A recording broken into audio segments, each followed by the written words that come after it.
Welcome. In this short tutorial, I'll be showing you how to delete your Calendly account. All right, it is actually pretty easy to do. So first up, just open up your web browser. Now in here, just type in or log into calendly.com. All right, wait for it to load. Now, once it loads, go to the top right. Okay, make sure to log in with the correct account. If this is the account, now go ahead over to all settings. Okay, just click on it. And once done, in the left panel, make sure that you're under profile. Then go back to the center, scroll all the way down until you find the delete button.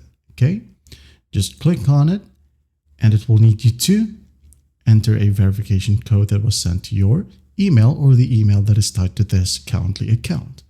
Okay, put the code. Once done, scroll down, reason for deleting your account, select the reason, I no longer need it, or anything else right here. And if you have anything else that you'd like to share, just put that in here, okay? Like so. And once done, just hit on yes, delete. And after that, it will redirect you to the sign up page of Calendly and your account is now deleted. Well, I hope this video helps and I'll see you in the next one.